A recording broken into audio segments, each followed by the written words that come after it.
मोक्षमार्गस्य नेतारं भेत्तारं कर्मयोगितां ज्ञातारं विश्वतत्त्वानां वन्दे तद्गुणलब्धये त्रैकाल्यं द्रव्यशतिकं नवपदसहितं जीवशतिकाय लेशा पंचानेतास्तिकायां व्रत संति गति ज्ञान चारित्र भेदा एते तन्मोक्ष मूलम त्रिभुवन महित प्रोक्तमरेदिवेश प्रत्येति शदधाति स्पर्शति च मतिमान यह सर्वशुद्ध दृष्टिः सिद्धे जयापसिद्धे चौविहारायण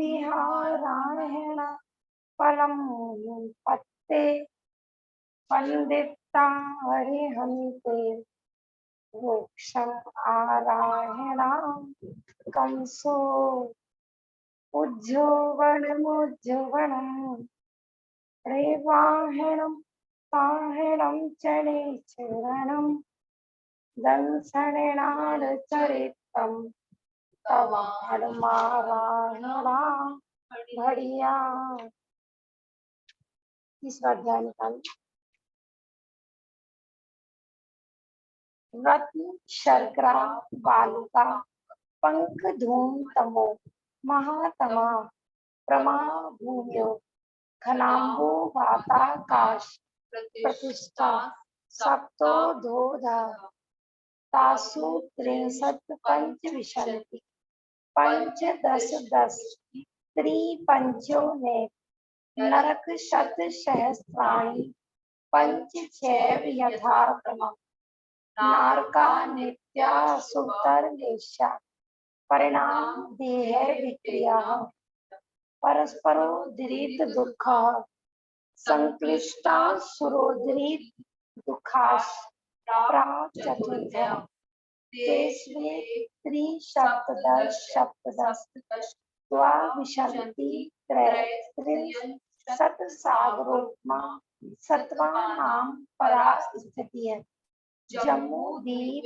लवणाद्योगः शुभ नामानो दीप समुद्रः द्वीर्द्वीर्विस्कम्बा पूर्व पूर्व परिक्षेपणो वल्याकृतः तन्मध्ये मेरु नाभिर्गतो योजन शत सहस्र विस्कम्बो जम्मू दीपः भरत हेमवत हरि विदेह रम्यक हिरण्यवत ऐरावत वर्षः क्षेत्राणि तद्विभाजनः पूर्वापरायता हिमवन् महाहिमवन् निषद नील गुप्नी शिखरिणो वर्षधर पर्वतः हिमार्जुन सपनीय वैड्यूर्य रजत हेममयः मणि विचित्र पार्श्वा उपरि मूले च तुल्य विस्तारः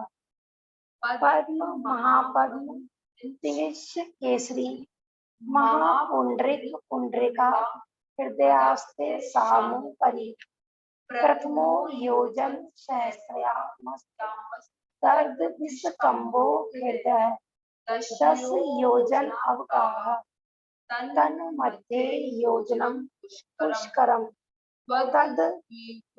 तद द्विगुण द्विगुणा हृदय पुष्कराणि च तन्निवासिन्यो देव्यः श्री ह्री धृति कीर्ति बुद्धि लक्ष्मेय पल्योपम स्थितः स सामानिक पारिसत्कः गंगा सिंधु रोहिद्रोहितास्या हरिद्वरी कांता सीता सीतोदा नारी नरकांता स्वर्ण रूप्यकुला रक्ता रक्तोदः सरितस् तन्मध्यः द्वयो द्वयो पूर्वा पूर्वगाः शेषास्त्व परगाः चतुर्दश नदी सहस्त्र परिवृत्ता गंगा सिंधवाद्यो नद्य भरतः षट् विशन्ति पंच योजन शत विस्तारः षट् चैकोन विशन्ति भागा योजनस्य तद द्विगुण विस्तारा वर्षधर वर्षा विदेहान्तः उत्तरा दक्षिण तुल्यः भर्तरावत्यो वृद्धि ह्रासो षट् समाभ्यां मुत्सर्पिण्य अवसर्पिणीभ्यां ताभ्यां परा भूमियो अवस्थितः एक द्वे त्रि पल्योपम स्थितो हेमवर्तक हारी वर्षक देव पूर्वकः तथोत्तरः तेषु संख्यये कालः भरतस्य विश्वकम्भो जम्बूद्वीपस्य 90% द्विघाती खंडे पुष्करार्धे च प्रागमानुसोत्तरं मनुष्या आर्यामलेच्छास भरत ऐरावत विदेह कर्म भूमियो अन्यत्र देव कुरु उत्तर कुरुभ्य नृतस्ति परापरे त्रिपल्योपम मान्तृमूर्ते प्रियज्ञो निजानाम च follow 146 page number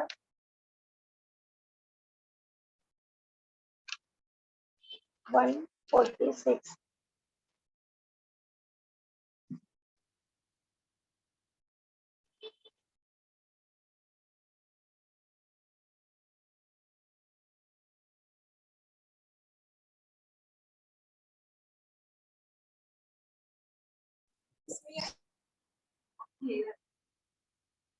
हाँ 146 पे अपन पहुंच गए।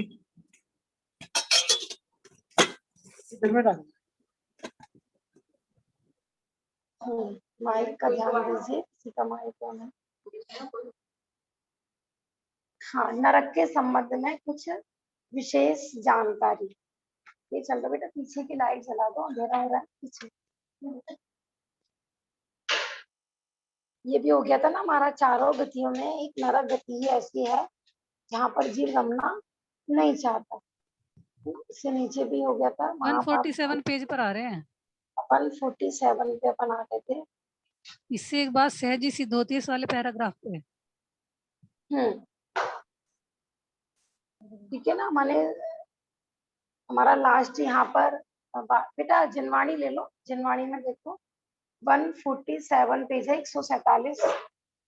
कल हमने पढ़ा था देव गति से आने वाले जीव एक इंद्रिय बन सकते हैं और लेकिन जो नारकी जीव होते हैं वो सैनी पंचेंद्रिय ही बनते हैं, है ना। इससे एक बात सहज ही सिद्ध होती है कि जिस प्रकार आराम से सो जाने वाले यात्रियों का सामान चोरी हो जाता है, पर खड़े खड़े यात्रा करने वालों का सामान चोरी नहीं होता है।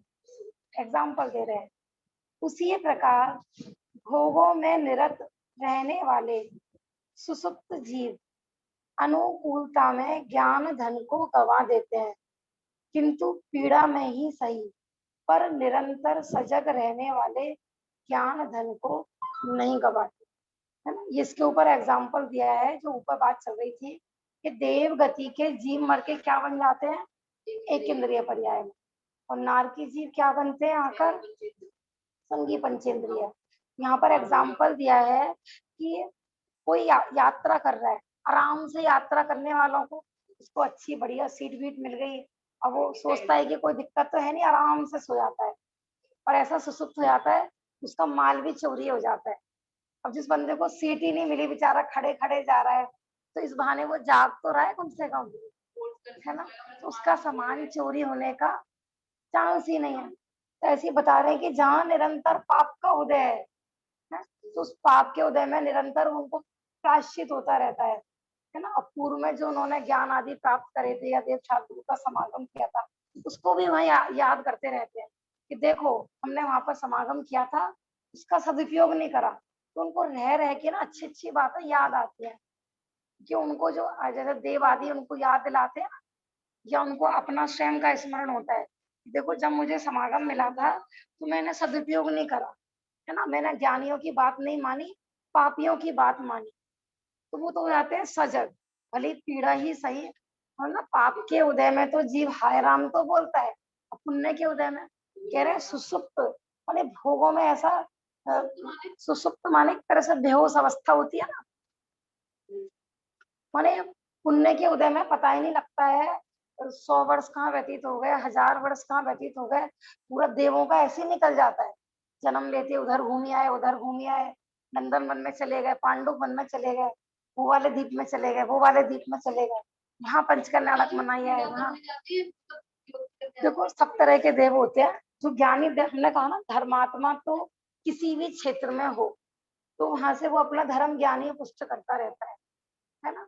लेकिन अधर्मात्मा हो, पापी जीव हो ना, उस स्वर्गों में भी हो ना, तो वो बस विषय भोगों में लगा रहता है।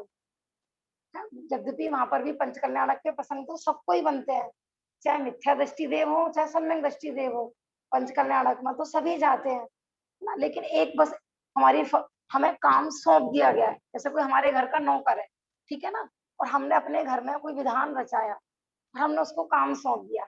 इस विधान में आपको क्या करना है कि आपको सामग्री बना के ना सबको बांटनी है। बांट क्या रहा है वो, मंदिर की सामग्री, तो उसको पुण्य लगना चाहिए कि नहीं थोड़ा बहुत। वो तो इसलिए कर रहा है कि मालिक की आज्ञा है, मैं ठीक से नहीं करूंगा ना ये काम, तो पैसे नहीं मिलेंगे, है ना। मालिक वो भाभी जी, भगवान की। हाँ जी। बहुत से मंदिर जी के पंडित जी भी तो ऐसे ही होते हैं, और बहुत से बहुत अच्छे से दर्शन करके सब कुछ होता है। हाँ, मैं बता रही हूँ जैसे पेड़ पुजारी रखते हैं मंदिर में, एक होता है कि अपने श्रावक लोग पूजा करें, तो वो तो बहुमान से करते हैं भगवान की पूजा। लेकिन हमने कोई तीर्थ क्षेत्र है और हमें लगता है कि यहाँ जैन समाज नहीं है, तो हमने 5,000 रुपये महीने, 10,000 रुपये महीने में एक बंदा रख दिया कि भाई तुम्हें यहाँ पर डेली पूजन और प्रक्षाल करनी है। कई बार तो अन्य मतियों को भी रख देते हैं। अब वो देव दर्शन करने जाता है अन्य मत में, दूसरे मंदिर में, और काम और प्रक्षाल पूजन कहाँ पे कर रहा है, उसको कितना पुण्य लगेगा। मान्यता तो श्रद्धान में तो उसके कुमत बैठे हुआ है, खुदे बैठे हुए हैं, क्रिया में क्या चल रहा है सारा, पैसा पैसा पैसा। हाँ, उसकी तो नौकरी है। आप यहाँ भी देख लो, अपने ही मंदिर में देख लो, ये बहुमान कोई है। अभी भी देख लो, ये भंडारा किसके नाम का करते हैं, व्रत देख लेना 10 लाख में करते हैं कि नवरात्रि में करते हैं। टीका देख लो, रहते जैन मंदिर में, टीका कहाँ का लगाते हैं, है ना। अगर हाँ देखो, अगर भले ही वो पेड़ है लेकिन उसके अंतरंग में भक्ति भाव जग जाए। कई बार है तो ना कानों में, जैसे जैनों के समागम में रहते रहते वहां का जैन धर्म समझ में आ जाए, ऐसे भी लोग होते हैं। मैंने बताया था ना, म्यूजिक वाले हैं, माइक वाले हैं, कुछ लोग ऐसे होते हैं कि जन्म से ही जैनों के फंक्शन में जा रहे थे और वहां के प्रवचन सुनते सुनते उनको सही बात समझ में आ गई। तो यदि सही बात समझ पूर्वक बहुमान आए तो पुण्य भी बंद होता है। लेकिन बात तो यहाँ पर क्या चल रही थी कि अपन रोते रहते ना, हे भगवान क्या करें हमारा पाप का उदय, हे भगवान क्या करें हमारा पाप का उदय। है कि भैया ऐसे पाप का उदय बढ़िया है कि जिसमें जीव सचेत रहता है। और भैया हे प्रभु, ऐसा पुण्य का उदय भी बेकार है कि जिसमें ये धर्म कर्म ही भूल जाए। ऐसा पुण्य का उदय क्या फायदा कि जिस पुण्य के उदय में नरक निगुद में चला जाए। बताओ, शुभम चक्रवर्ती, ब्रह्मदत्त चक्रवर्ती को क्या परेशानी, बताओ उनके घर में कोई प्रॉब्लम थी क्या, किस कारण गए हैं वो नरक में, ये बताओ मुझे। तो मर्डर वर्डर किया था क्या उन्होंने, बताओ। देखो सोम चक्रवर्ती की तो कहानी पता है ना। ब्रह्मदत्त चक्रवर्ती का ऐसा आता है कि 6 खंड का राजा चक्रवर्ती होता है। उन्होंने 6 खंड तो जीत लिए लेकिन फिर भी उनको संतुष्टि नहीं हुई। अब उनको थोड़े पढ़े लिखे तो थे क्योंकि स्वाध्याय भी होगा, उनको ये पता था कि जैसे 6 खंड या भरत क्षेत्र में होते हैं ना, तो ऐसे ना घात के खंड में भी 6 खंड होते हैं। लवण समुद्र पार करके ना वहां पर भी 6 खंड। चलो भाई यहाँ के तो जीत लिए, अब वहां के भी जीतने चलते। उनको ये नहीं पता कि भैया जितना पुण्य होता है उतना ही मिलता है, उससे ज्यादा। तीव्र परिग्रह की आसक्ति, तीव्र मूर्छा। तो मैं कहना चाह रही हूँ यहाँ पे इस दृष्टांत में ये कहना चाह रहे हैं कि ऐसा पुण्य का उदय का क्या फायदा। कहते हैं ना, लोग पुण्य के उदय में बोरा जाते हैं, कुछ होश नहीं रहता उनको, है ना, किसी को नहीं गिनते अपने आगे, बस हम ही, उनको लगता है बस हम ही है दुनिया में और कोई नहीं है, हम सबसे ज्यादा स्वस्थ, हम सबसे वाले पैसे वाले, माने किसी को देख कर चलते ही नहीं है वो लोग, इंसान को इंसान ही नहीं समझते। ये कहा जा रहा है यहाँ पर, ऐसी जो स्वर्ग के देवों की दुर्गति होती है ना, वो भूल जाते हैं कि भैया हमें मरना भी है। वो सोचते हैं हमारी तो लंबी आयु है ना, कि देवों को किसी अपेक्षा ना अमर कहा है, भक्तांबर बोलते हैं, भक्तांबर, तो कैसे भक्त है कि अमर, अमर इस अपेक्षा से कहा जाता है देवों को कि उनकी आयु लंबी होती है। मनुष्य गति में कितने प्रारंभिक कालों में भी इतनी आयु नहीं होती है जितनी देवियों की होती है, देवों की होती है। नहीं नहीं, देवों की ज्यादा होती है, देवियों की कम होती है, लेकिन उनकी भी मनुष्य से तो ज्यादा ही होती है ना, कर्म भूमि के मनुष्य से तो ऐसा सही में। एक पल्ले में इसमें असंख्यात ही आएगा, क्योंकि कोटि पूर्व की तो काउंटिंग है, कोटि पूर्व की जो आयु बताई है ना मनुष्य की, वो तो है ना 84 लाख में, 84 लाख का गुणा करते हैं अपन, तो वो तो संख्यात वर्ष में ही आएगी, लेकिन पल्ले की आयु असंख्यातों में है ऐसा। सभी नारकी जीव नियम से सैनी पंचेंद्रिय ही होते हैं और सभी को नियम से भव प्रत्यय नाम का अवधि ज्ञान भी होता है, पर वे अपने इस ज्ञान का दुरुपयोग ही करते हैं। सभी नारकी सैनी पंचेंद्रिय होते हैं, सबको अवधि ज्ञान भी होता है, लेकिन उस ज्ञान का सदुपयोग नहीं करते हैं, दुरुपयोग करते हैं, उसके माध्यम से अनंत दुख उठाते हैं। चाहते देखो, अवधि ज्ञान से उनको पता लगा कि मैंने मांस भक्षण किया, मैंने शराब पी, मैंने झूठ बोला, मैंने हिंसा की, वो ऐसा भी तो लगा सकते हैं उसके फल में मैं यहाँ पर आया, तो ये अब नहीं करना चाहिए मुझे, अब नहीं करूंगा, लेकिन वो ऐसा नहीं लगाते हैं। वो क्या लगाते हैं, इसकी वजह से किया, इसकी वजह से किया, कह रहे ना अवधि ज्ञान तो होता है, लेकिन वो उससे उल्टा उल्टा सोच लगाते हैं। जैसे हमने बताया था ना कि कुछ दो लोग बातें कर रहे हैं और हमको देख के मुस्कुरा रहे हैं, एक तो ये भी हो सकता है कि देखो कितने अच्छे लोग हैं, जब है ना, देखो कितने अच्छे हैं कि जब देखो, माने इनके चेहरे पे हमेशा खिलावट रहती है, इनको देख के मन प्रसन्न हो जाता है। और एक तरीका ये भी होता है, देखो हंस हंस के कैसे हमारी बुराई करते हैं, तो ये कंडीशन वही है ना, यहाँ पे भी तो होता है मनुष्य पर्याय में भी, कि हमारे पास वो सारी चीजें उपलब्ध होती हैं, लेकिन हम उनका सदुपयोग नहीं कर पाते हैं, उनसे उल्टा और उसको दुख दुख दुख फीलिंग करते हैं उस समागम से। जैसे मानो हमारे बगल में जिन मंदिर, अब किसी को सुबह सुबह सोना है भर के, ठीक है ना, वो कहते हैं ये सुबह सुबह ना पता पता नहीं लोग सोते नहीं है कि 5 बजे से घंटा बजाने लगते हैं, ना खुद सोते हैं ना किसी को। अब इसी कंडीशन को कोई ऐसे भी कर सकता है, तो कितने भाग्य हमारे हैं,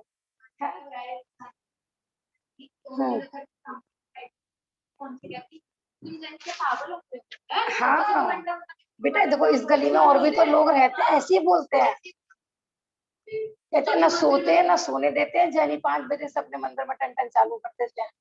हाँ, और हमको कैसा लगता है कि अच्छा भैया अपन प्रमाद में पड़े रहते हैं, कम से कम मंदिर की घंटी हमें सचेत करती रहती है, भैया जागो जागो भैया, नादी काल हो गया सोते सोते। तो कंडीशन वही है, उसको कोई उसको सुमति मैंने सही प्रयोग कर सकता है, उसका कोई दुरुपयोग कर सकता है। तो उनको पावर तो मिली, अवधि ज्ञान का भी क्षेत्र आया है कि उनको कितना कितना अवधि ज्ञान होता है ना। जैसे पहले नरक की नारकी को एक एक डेढ़ कोस का बताया, फिर आगे आगे आगे बढ़ता बढ़ता 7वें नरक के नारकी को मानो 12 कोस का हो, तो वो उतने क्षेत्र के नारकियों के बारे में जान सकता है।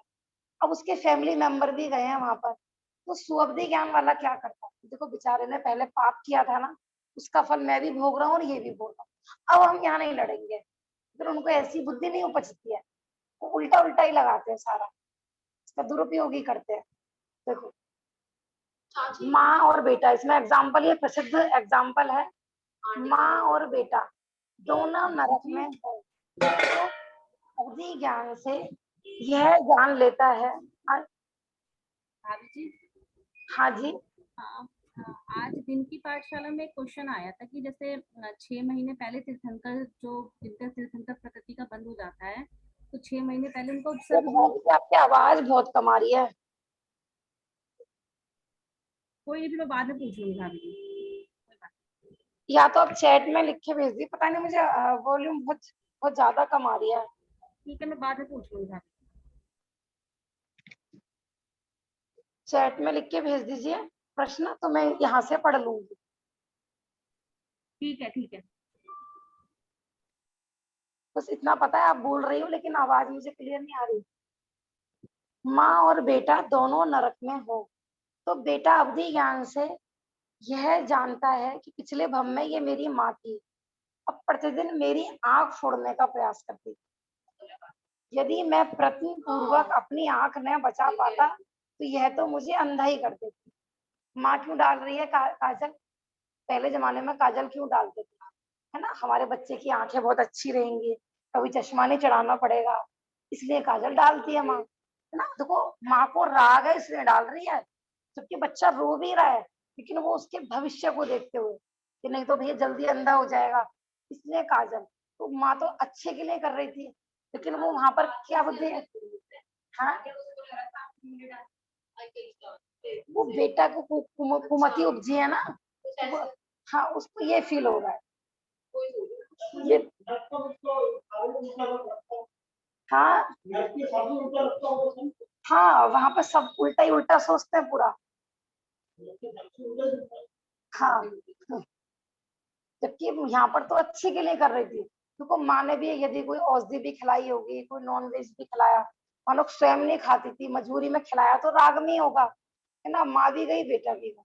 अब लेकिन बेटा पीटेगा माँ को, अब ये नहीं सोचेगा बेचारी ये तो खाती नहीं थी, ये तो मेरी वजह से ही आई है, वो ऐसी दया नहीं करेगा। माँ ने, मानो हमने बताया था ना, चाहे पाप अपने लिए करें और चाहे दूसरे के लिए करें, पाप तो पाप है ना।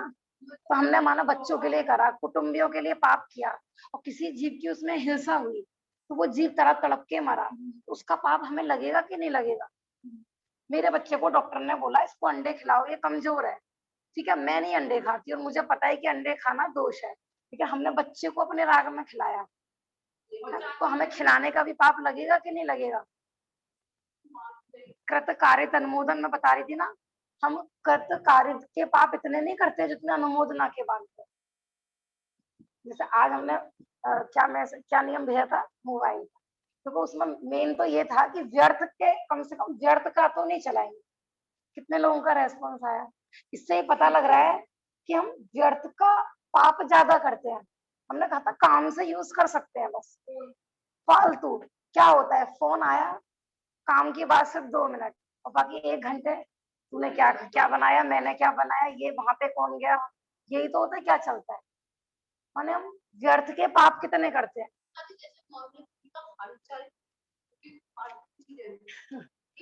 हमने कहा ना ठीक है, तुम्हें साधारणी वात्सल्य उपजा है और तुमने किसी का हालचाल पूछने के लिए फोन लगाया है, लेकिन ये देखना कि हालचाल कितनी देर पूछते हो और कहानी कथा कहाँ की कहाँ चली जाती है, उसकी बुराई उसकी भलाई पता नहीं कहाँ कहाँ पहुंच जाता है मोबाइलों में। यही तो होता है ना, कितना उपयोग खा रहा है। आज मुख्यतः हमने इसीलिए मैसेज दिया था कि वाईफाई फ्री है, हमारा तो वाईफाई लग गया, कितना मर्जी चलाओ, अनलिमिटेड, कोई टेंशन नहीं, अब 1.5 GB 2 GB उसको देखते रहो। कम से कम पाप लिमिटेड तो था, उसमें सीमा तो थी है कि भाई 1.5 GB खत्म होने के बाद अब गेम आदि नहीं खेलेंगे सब चीज। और अब और देखो वो तो फ्री हो गया, है ना, 500 में 800 में 1000 में जितना भी है, और उसके आश्रय से पाप, उसका माने हमारा उपयोग कितना खा रहा है, हमारी मनुष्य पर्याय को बर्बाद कर रहा है, वो चीजें हमें नहीं दिखती है। हमें बस पैसा कीमती लगता है, बस खाली कभी जाता है इस तरफ ध्यान, भाई क्या तुम लोग 2.5 लाख, हाँ फ्री की तो बेकार चीज भी यूज करनी है, फ्री फ्री की आदत डाले, शुरू में ही सब फ्री तो किए गए तो जियो जियो आदि के फोन, तो ऐसे ही पता है ऐसे ही लूटा जाता है देश को। ये बच्चे कहानी देख देख रहे थे, मुझे ऐसे ही लग रहा था, मतलब थी तो वो पुरानी कहानी, उसमें यही था कि विदेशी यात्री आए, उन्होंने अपने इंडिया में व्यापार चालू किया, लेकिन यहाँ की चीज सॉलिड थी, तो सारे लोग अपनी स्वदेशी वस्तुएं खरीदते थे, तो उन्होंने क्या ट्रिक अपनाई है, फ्री कर दो सब। तो लोभ माने लोभी वृत्ति ऐसी होती है लोगों की है कि अच्छी माने उनको पता है कि ये यहाँ की वस्तु खराब है, फिर भी माने तो वो स्वदेशियों को ना सारा व्यापार ठप हो गया और सारा व्यापार विदेशियों का ही चलने लगा।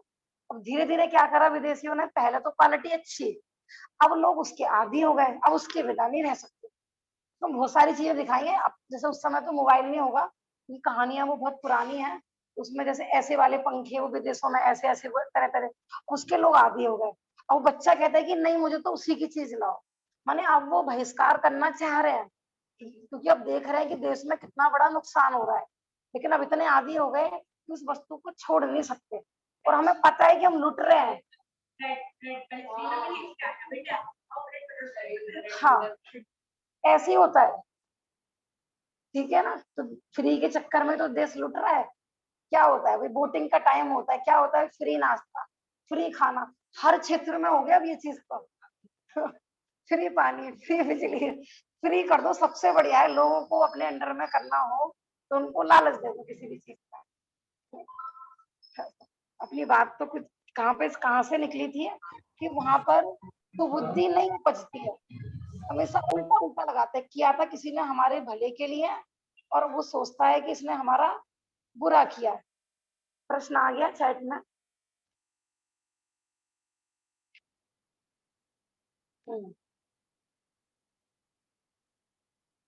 जिन जीवों का तीर्थंकर प्रकृति का बंद होता है नरक में, उन जीवों का 6 महीने पहले देव उपसर्ग दूर करते हैं। देव कैसे उपसर्ग दूर कर सकते हैं? उन जीवों का जो ये क्या है और बनता है वो तो उनके भाभी जी अब आ रही है आवाज आपको? हाँ हाँ, अब आ रही है भाभी जी। हाँ, मैं ये पूछ रही हूँ भाभी जी कि जैसे दिन की पाठशाला में आज ये प्रश्न आया था कि 6 महीने पहले जिनके तीर्थंकर प्रकृति का बंद होता है ना नरक में, तो जी जो तीर्थंकर बनेंगे आगे जाकर जीव, तो 6 महीने पहले उनका देव उपसर्ग दूर कर देते हैं।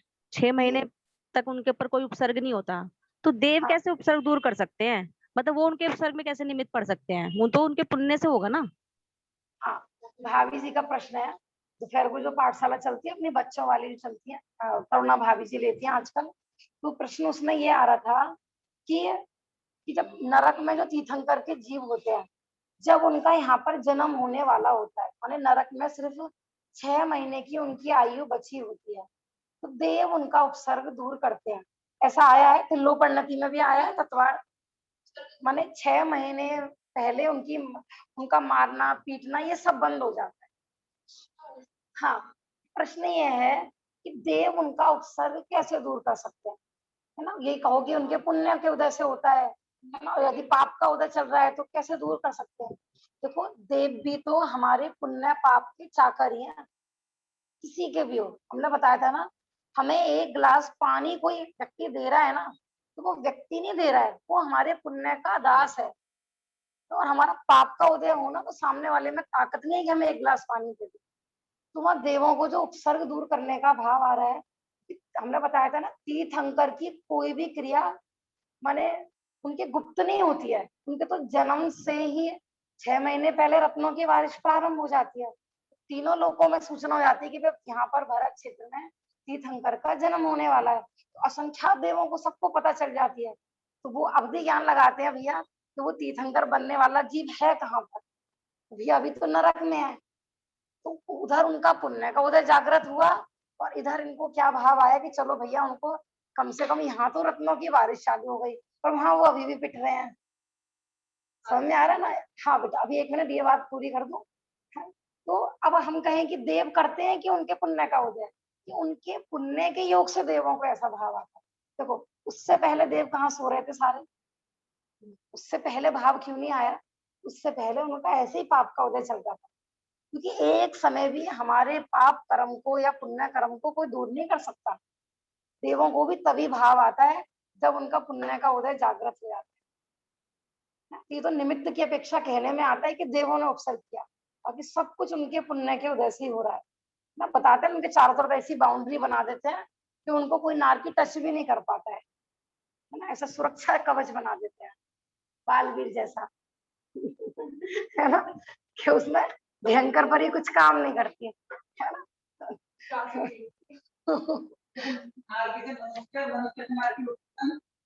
नारकी से हाँ मनुष्य, मनुष्य से नारकी, हाँ लगातार भी हो सकते हैं। मनुष्य और नारकी तो लगातार हो सकते हैं, नियम है। लेकिन बस आएगा 7वें नरक का आके मनुष्य नहीं बनता है। वो पहले तिर्यंच बनेगा, तिर्यंच बन के फिर वो मनुष्य या महामत्स्य बनेगा, तब 7वें नरक में जाएगा। इसमें आएगा जैसे पहले नरक में लगातार कोई जीव 8 बार जा सकता है। वहां पे मरा, फिर यहाँ जन्मा, फिर नरक में गया, फिर वहां पे मरा, फिर यहाँ जन्मा, लगातार 8 बार। फिर दूसरे में 7 बार, फिर तीसरे में 6 बार, फिर 5 बार, फिर 4 बार, फिर 3 बार। 7वें नरक का आता है कि लगातार कोई भी जीव 2 बार जा सकता है। तो वह लगातार का क्या मतलब है कि बीच में एक पर्याय और धारण करता है। ऐसा 7वें नरक के साथ नियम है। बाकी नरकों में बिना गैप किए, बिना कोई अन्य पर्याय धारण किए जा सकते हैं। हाँ तो भाभी जी जी, ये नारकी से नारकी भी बन जाएगी फिर तो, इसका मतलब नारकी मरकर नारकी में जन्म, नारकी मर के नारकी नहीं बनता है। फिर हाँ नारकी मर के नियम से मनुष्य या तिरंज बनता है, वो भी संगी पंचेंद्रिय, ऐसा नियम है ना। नारकी मर के नारकी नहीं बनता, देवगति वाला जीव मर के देवगति में नहीं जाता है। मनुष्य और तिरंज पर्याय ऐसी हैं कि जहाँ के जीव चारों गतियों में जन्म मरण धारण कर सकते हैं। मनुष्य और तिरंज स्वर्ग में भी जा सकते हैं, नरक में भी जा सकते हैं। तिरंज मर के और मनुष्य मर के मनुष्य और तिरंज भी बन सकते हैं, ऐसा ठीक है ना। और मनुष्य मोक्ष भी जा सकता है, मानो उसके लिए 5 जगह होगी। आप क्या कह रहे हो?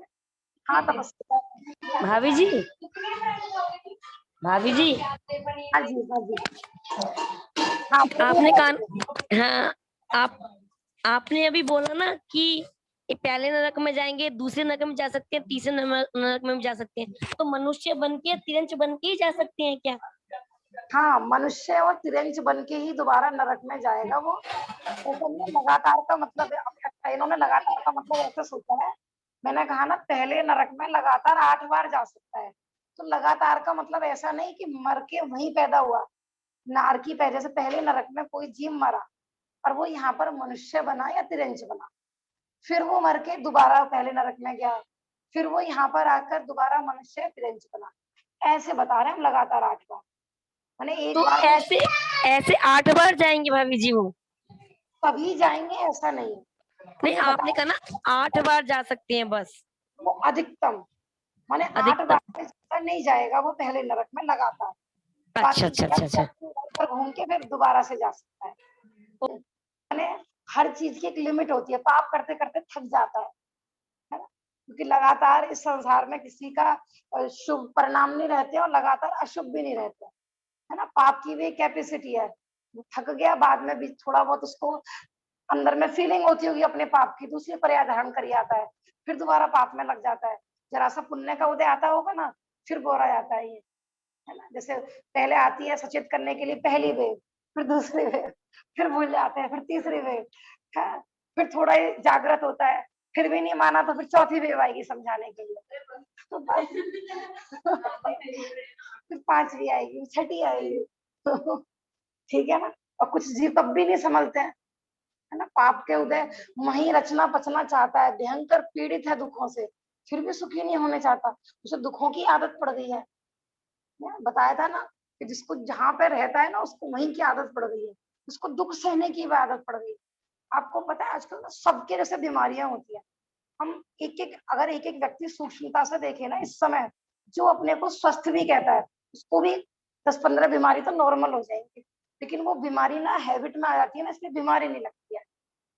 आप देखना सूक्ष्मता से अपने अंदर ही आपको कितनी सारी बीमारी वो डेली की दिखेंगी। इतनी बीमारी, इतने रोगों से हम डेली ग्रस्त है, लेकिन वो जब कोई बड़ा रोग आता है ना, तब वो हमें रोग लगता है, लेकिन छोटी मोटी बीमारी क्या अभ्यस्त हो जाती है। भाभी जी जो अम्बावृष देव बताए थे वो भी तीसरे नरक तक ही जा सकते हैं ना? ये बस तीसरे नरक है। तो आज जो पाठशाला हुई थी उसमें तो चौथे नरक में लिखा है, मतलब जो नहीं सुधा भाभी जी वाली क्लास में नहीं नहीं, तीसरे तक ही आया है। जो पोस्ट भेजी थी ना उन्होंने, उसमें चौथे नरक तक लिखा हुआ है, तो इसलिए मुझे कंफ्यूजन हो गया था। मतलब जिनवाणी का पेज भेजा था कि उन्होंने? हाँ हाँ हाँ, उसमें चौथे नरक तक लिखा है कि अम्बावृष देव जा सकते हैं।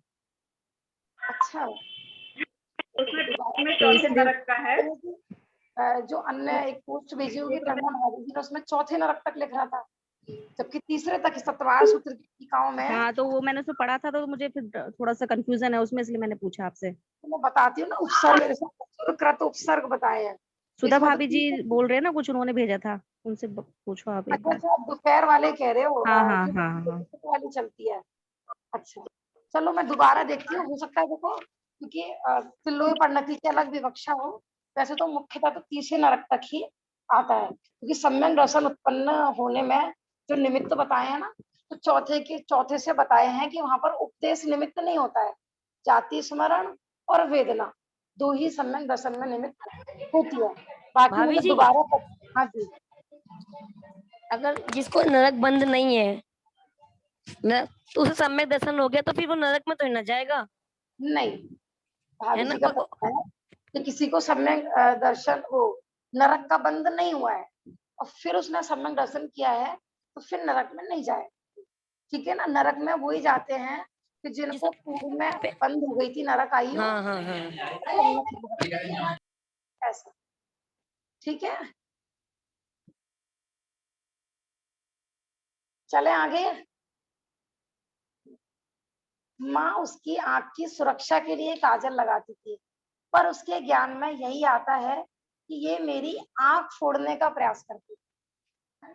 हिंसा आदि महापापों के साथ साथ मिथ्यात्व नामक महापाप भी नरक गति का कारण है, क्योंकि यह तो सर्वविदित ही है कि सम्यक दृष्टि जीव मरकर नरक नहीं जाते हैं। वो कह रहे हैं कि मिथ्यात्व के उदय से उनको ऐसा ऐसा सोचता है। तो कोई यहाँ भी होता है ना, जब कोई व्यक्ति ना हमें पसंद नहीं हो या जिससे हमें कषाय बनती, वो हमारे लिए अच्छा भी कर रहा हो ना तो बुरा लगता है ना। मानो कोई गलती हो गई और आप उसे क्षमा मांगने जाओ ना, आपकी क्षमा भी उसको बुरी लगेगी, ये आगे अब ढोंग करने के लिए, ये मायाचारी करने के दिखाने के लिए आ गया क्षमा मांगने के लिए। तो वो उसको मतलब उस तीव्र कषाय के उदय में, मिथ्यात्व के तीव्र उदय में किसी की सही बात भी ना बुरी लगती है। कोई हमें अच्छा उपदेश दे, सच्चा उपदेश दे, तो ऐसा लगता है कि ये तो ना हम हमारी प्रोग्रेस में देखना नहीं चाहते। ये तो यही चाहते हैं कि वही हम नाली के कीड़े बने रहे और वहीं पर हम पड़े रहे पुराने जमाने की तरह। इनको हमारा स्टैंडर्ड बर्दाश्त नहीं होता। होते कि नहीं, आप देख लेना, इसलिए कहा है ना, बिना मांगे किसी को सलाह नहीं देनी चाहिए। उसको इच्छा हो, तुमसे सलाह मांग रहा हो तो ही दो, नहीं तो उसको आजकल बुरा लगता है। आप दोगे उसके भले के लिए और उसको लगता है कि ये मेरा बुरा चाहते हैं। जैसे मैं एग्जांपल बता रही थी ना, पहले जमाने में जैसे घर में मम्मी पापा तो हुए थे, बड़े जन होते थे, कोई भी हो, ताऊ जी हो, दादी बाबा हो, कोई भी हो, तो कोई भी डांट देता तो हमें कोई फर्क नहीं पड़ता था। हमें लगता था ये हमारे भले के लिए कह रहे हैं, भले चाचा हो, ताऊ जी, रिश्ते में कोई भी हो, हाँ, ये सोच होती थी कि नहीं, ये हमारे भले के लिए कह रहे हैं। ऐसा कभी दूर दूर तक फीलिंग में नहीं आता था कि ये हमारा बुरा सोच सकते हैं। और माँ बाप को भी बुरा नहीं लगता था कि मेरा सगा भाई है, वो मेरे बच्चों का बुरा क्यों चाहता है। लेकिन तो आजकल मैंने ये सारे रिश्ते है ना, और यदि देखो सेम माँ बाप भी और उनके बच्चे को कोई डांट दे तो कैसा लगता है, जब देखो तो हमारे बच्चों के पीछे पड़े रहते हैं।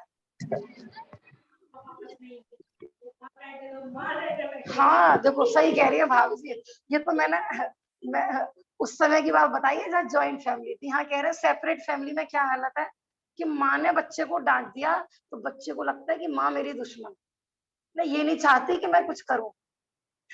बाप ने बच्चे को डांट दिया तो कि बाप मेरा दुश्मन, ये नहीं चाहता कि मैं कुछ आगे बढ़ूं। मैंने तो उस समय की बात कह दी जब, क्योंकि अपन तो जॉइंट फैमिली में रहे हैं, तो इसलिए हाँ हाँ, माँ बाप पूछ ले बेटा कहाँ जा रहे हो, ये देखो ना जो हमारे सीआईडी करते रहते हैं। बाद में ना पता ना ठोकर खा के, देखो पहले तो ये होता था कि देखो दूसरे के अनुभव से भी समझ जाते थे, वे कह रहे हैं बुजुर्ग हैं अनुभवी हैं तो सही कह रहे होंगे। अब तो क्या है कि जब तक खुद ठोकर नहीं खाते ना, जब तक अकल नहीं आती है बच्चों, बच्चे हो चाहे बड़े हो।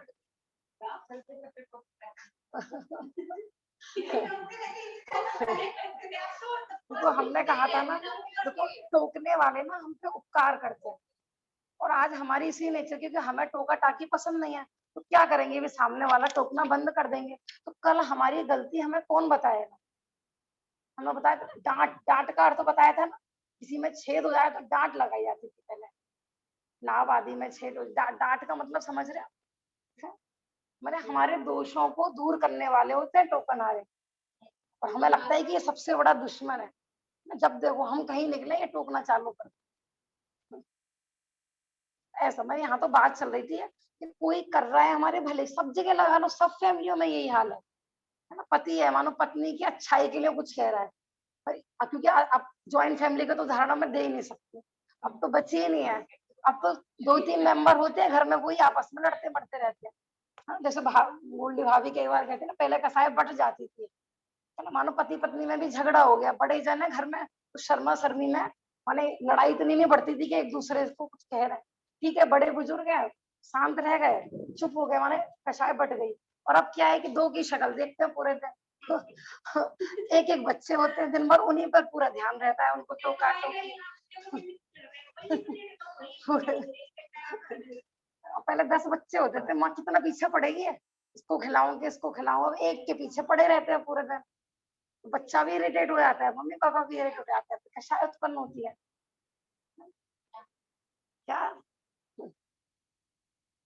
है ना। हिंसा आदि महापापों के साथ साथ मिथ्यात्व नामक महापाप भी नरगति का कारण है। अब मैं, है ना, शुभम चक्रवर्ती ने क्या बताओ, किसी का मर्डर किया था, किसी की चोरी की थी, क्या किया था जो वो नरक में गए? हमें क्या लगता है हम नरक में नहीं जाएंगे, क्यों? क्योंकि वो जो जानवरों को मारते हैं ना, वो नरक में जाएंगे, है ना, जो चोरी कर रहे हैं वो नरक में जाएंगे। तो बताओ शुभम चक्रवर्ती ने क्या किया था, है ना, मिथ्यात्व की तीव्रता, परद्रव्यों में परद्रव्य सुख दुख का कारण है, क्योंकि यह तो सर्व विदित ही है कि सम्यक दृष्टि जीव मरकर नरक में नहीं जाता है, मिथ्या दृष्टि जीव मर के नरक में जाता है, सम्यक दृष्टि सम्यक दर्शन सहित नरक में नहीं जाता है।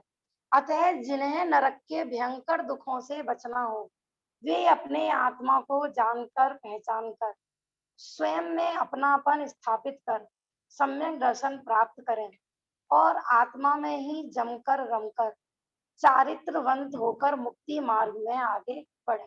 बताओ कौन बचा सकता है हमें नरक के दुखों से? बताओ किस कौन से देवी देवता की आराधना करें कि हम नरक जाने से बच जाए? बताओ, है आत्मा की, आत्मा आत्मा में अनुभव करे।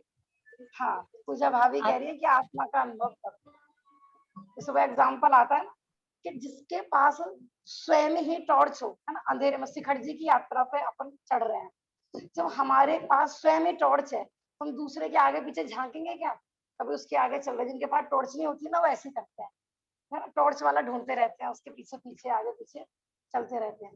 कि जिनके स्वयं के पास ही टॉर्च हो, तो जैसे कुत्ता बिल्ली होते हैं ना, कुत्ता बिल्ली चमगादड़, इनकी आंखों में ही टॉर्च होती है, तो इनको रात्रि में किसी लाइट की आवश्यकता नहीं होती है। तो ऐसे हमारी सुखी होने की चाबी हमारी स्वयं के पास है। समझ में आ रहा है? कल जैसा बात चल रही थी ना अन्य मती की और अपने मत की, अन्य मतों में उनके पास कुछ भी नहीं है, उनकी सुखी होने की टॉर्च भी दूसरे के पास है, चाबी भी दूसरे के पास है, सब कुछ दूसरे के पास है, वो तो किसी के हाथ की कठपुतली है, वो स्वतंत्र नहीं है। और अपना जैन धर्म सब कुछ, हम चाहें तो नरक में जाएं और हम चाहें तो स्वर्ग में जाएं, जहां चाहे वहां रहे, ये कहता है जैन धर्म। सब कुछ हमारे हाथ में, हम ही सर्वे सर्वा है, हम ही भगवान है अपने। समझ में आ रहा है कि नहीं? तो हमें सुखी होना है, हमें नरकों के दुखों से बचना है, तो क्या करें भैया? स्वयं को जानो, स्वयं को पहचानो और उसी में ही अपनापन स्थापित करो, उसी में जम जाओ, उसी में रम जाओ, है इसी का नाम धर्म है। कोई कैसी पराधीनता नहीं। देखो नरक में देव भी नहीं है, गुरु भी नहीं है, शास्त्र भी नहीं है, फिर भी वो जीव सुखी हो सकता है कि नहीं? क्योंकि टॉर्च उसके पास स्वयं है ना। वो यद्यपि टॉर्च दिखा बताने वाले तो देव शास्त्र गुरु ही है, लेकिन किसकी टॉर्च से सुखी, किसकी टॉर्च से हो गए? देव शास्त्र गुरु की टॉर्च से या अपनी टॉर्च से? जलानी हमें अपनी टॉर्च पड़ेगी। अब हम अपनी टॉर्च तो रखें बंद, हैं? और हम सोचे कि भगवान टॉर्च मारते रहे और हम उस पर चलते रहे। भगवान तुम ही हमारी नैया पार लगा दो। हमारी दीन तनी सुन विनती आदिश्वर महाराज, मैं विनती तुमसे करूं। पाप करें हम और माफ करें भगवान। इसलिए भैया ये सब तो पाप करते समय सोचना चाहिए था, क्योंकि हम देखो इसलिए हमारे भगवान ने पहले ही पल्ला झाड़ दिया करता कि भैया मैं तेरा कुछ करता धरता नहीं हूँ। अन्य मतों में और अपने मत में कितना अंतर है। वहां पर भगवान यदि कुछ नहीं करे ना, माने कोई जन्म से, ये बच्चे कहानी देखते रहते हैं ना तो मेरा भी थोड़ा सा क्यों लग जाता है। जन्म से ही कोई देवी की आराधना कर रहा है और अब पूरी जिंदगी उसने देवी की आराधना करी, अब उसका बच्चा बीमार हो गया तो देवी घर से बाहर निकाल देते हैं। बताओ बताओ, ऐसी माँ किस काम की है कि मैंने जन्म से आराधना करी, अब नहीं पूछूंगा मैं। देवी कोई है ही नहीं, माँ की सत्ता है ही नहीं जगत में, कोई देवी नाम की धर्म है ही नहीं, सब कल्पना है। भगवान सब कल्पना है। लेकिन अगर पहले ये समझ लिया अपने हमारे साथ जितना जो कुछ हो रहा है सब हमारे ही कर्म का उदय है, तो बताओ इसमें किसको आरोप देंगे अपन? कौन से भगवान को आरोप देंगे, कौन से परद्रव्य को देंगे? तो सबसे बड़ा अपराध इसलिए मिथ्या। तो इस भ्रम में मत रहना कि हम नरक में नहीं जाएंगे, क्योंकि हमें क्या लगता है नरक में जाने का कारण बस या तो क्रोध है या हिंसा है, बाकी और ना कषाय दिखती हैं और ना बाकी और पाप दिखते हैं। नारायण पति नारायण, चलो नारायण पति नारायण का भी कह देते कि उन्होंने एक हत्या करी थी। भाभी जी, हाँ जी, नारायण कौन होते हैं? नारायण कौन होते हैं? हाँ जी। नारायण अर्धचक्री होते हैं। जैसे अपने भारत क्षेत्र के 6 खंड होते हैं, तो 3 खंड के वो राजा होते हैं। जैसे श्री कृष्ण थे ना, वो नारायण थे। लक्ष्मण थे, वो नारायण थे। रामचंद्र जी बलभद्र थे। उधर जो बलदेव थे वो बलभद्र थे। और जो उनके अपोजिट माने जो उनके शत्रु होते पति हैं, नारायण, भाभी जी प्रति नारायण। क्या होता है कि पहले 3 खंड के राजा पति नारायण ही होते हैं। तो पति नारायण को मार के जो नारायण होते हैं ना, वो फिर नारायण बनते हैं। माने कोई जन्म से नारायण नहीं होते हैं, वो पति नारायण को मार के फिर वो नारायण बनते हैं। हाँ, माने इनकी पूर्व का ही ये ऐसी शत्रुता बांध के आते हैं कि मैं इससे बदला लूंगा। बैर की भावना के कारण वो नारायण और पति नारायण बनते हैं। बदले की नारायण को नारायण पति नारायण दोनों सेम पदवीधारी होते हैं। हाँ, पहला जैसे रावण थे ना, तो पहले रावण थे 3 खंड के वो अर्धचक्री, फिर रावण को मार के फिर लक्ष्मण बने, फिर लक्ष्मण हो। ऐसे। सर हाँ जी, भाभी जी मेरे मतलब बहुत समय हो गया पढ़े हुए, कुछ कंफ्यूजन सा है। राजा श्रेणी की सम्यक दृष्टि नहीं है, वो नरक में गए हैं, वो सम्यक दर्शन को लेकर गए हैं ना, तीर्थंकर प्रकृति का बंध बांध कर गए हैं और में पढ़ा होगा ना, प्रथम नरक दिन सटभु ज्योतिष, माने पहले नरक को छोड़कर बाकी नरकों में ऐसा है कि सम्यक दर्शन सहित नहीं जाते हैं।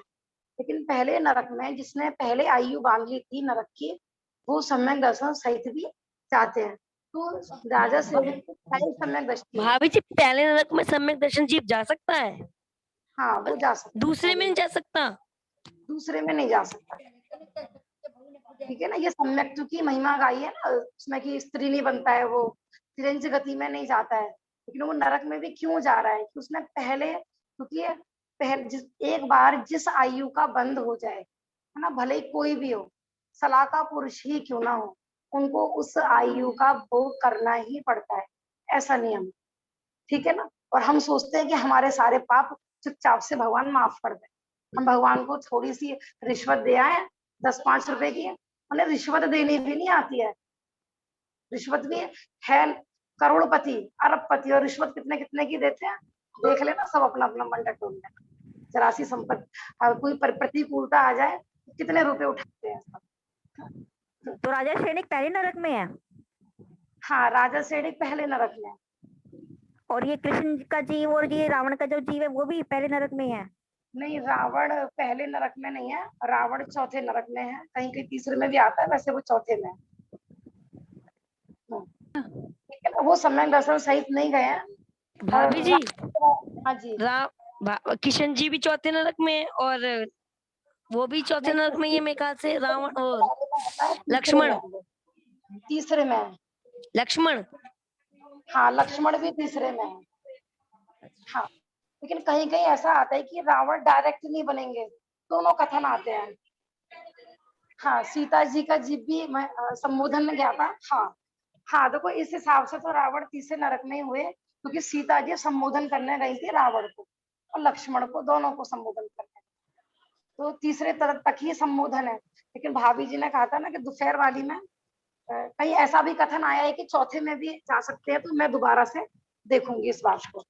ठीक है ना? हाँ भाभी जी। तीसरे में ही है, क्योंकि सीता जी जो संबोधन करने गई थी वो तीसरे तक ही जा सकती हैं। सुधा भाभी जी यदि ग्रुप पर हैं तो उन्होंने कहाँ का रेफरेंस भेजा था दोपहर वाली पाठशाला में, तो वो बता सकती हैं। ठीक है ना? क्योंकि मेरे पढ़ने में से, हाँ जी, जो पीडीएफ है जो मैं रोज भेजती हूँ जिसका वो, उसमें ऐसा लिखा हुआ था कि चौथे पे है। उसके लिए मेरे पास भी मैसेज आए थे और भी कि वो कंफ्यूजन हो रहा है कि चौथे तक है, सूत्र में तो तीसरे चौथे से पहले तक का है, सूत्र में तो। हाँ, क्योंकि मूल सूत्र में पहले से तीसरे तक है।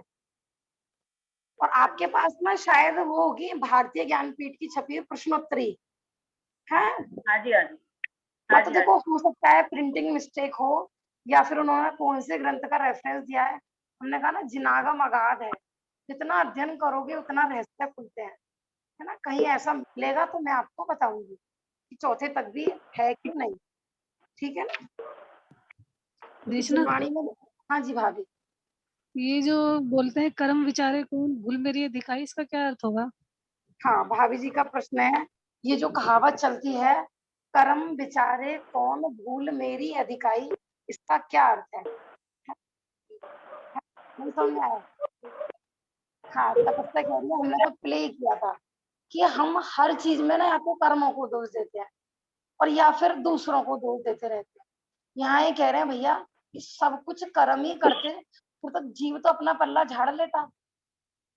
मैंने कल जो बात कही थी ना कि अध्यात्म से पहले आगम लिखा गया। क्यों लिखा गया? कि पहले अपनी भूल तो स्वीकृत हो। माने हम अध्यात्म के बेस पे बड़ी बड़ी बातें करनी सीख जाए। इच्छा एक भाभी भाव जी, से भिन्न हो, एक समय की पर्याय से भी भिन्न हो, और विषय भोगों की आसक्ति, एक सेकंड भी हम इंद्रिय विषयों के बिना नहीं रह सकते। कषाय अभी भली लग रही है, कषायों में उपादान बुद्धि पड़ी हुई है, तो पहले अपना माने अपराध स्वीकार करें, है कि ये जो कर्म बांधे हैं, ये कषाय बांधी है, ये मेरा ही अपराध है, फिर इनसे छूटने का उपाय करें हम। भाभी जी, हाँ, भाभी जी मैं ये बता रही थी, नदियों में नरक स्वर्ग आदि ये सब कल्पना है। माने व्यवहार, जैसे अपन कहते हैं ना व्यवहार, तो व्यवहार माने ऐसा झूठा नहीं कि स्वप्न में देखा ऐसा व्यवहार। माने ये नरक और स्वर्ग ऐसे कल्पना लोक नहीं है, इनकी सत्ता है, ये भी सत्य है, ये सत्यार्थ है, हम इसको झुटला नहीं सकते हैं। यद्यपि अध्यात्म पढ़ते हैं ना, तो वहां पर क्योंकि वहां दृष्टि का विषय है, प्रयोजन भूत तत्व की बात चल रही है, क्योंकि अनादि काल से इस जीव ने व्यवहार ही पढ़ा सुना है ना? तो सुखी होने का उपाय तो वही है कि दृष्टि का विषय ख्याल में आए, लेकिन पहले अपना अपराध तो स्वीकार हो। जैसे बनारसी दास जी की दशा हुई थी कि बिना अपराध स्वीकार करे, माने बिना आगम पढ़े उन्होंने अध्यात्म पढ़ दिया। क्या हुआ था सबको पता है, भोजन कर आते फिर कमरे में बंद करके बैठ गए कि मैं तो बना बनाया शुद्ध भगवान आत्मा हूँ, मैं तो भगवान आत्मा हूँ। फिर भोजन कर आते 3-4 दिन चले, फिर आके बैठ जाते। उनकी भूल कब मिटी है? क्योंकि वो अन्यमति, माने कोई दूसरा अन्यमति नहीं, जैनों में ही ऐसे अन्यमति मिल जाएंगे आपको। प्रच्छन्न सांख्यमति, प्रच्छन्न बौद्ध, समझ में आ रहा है कि नहीं?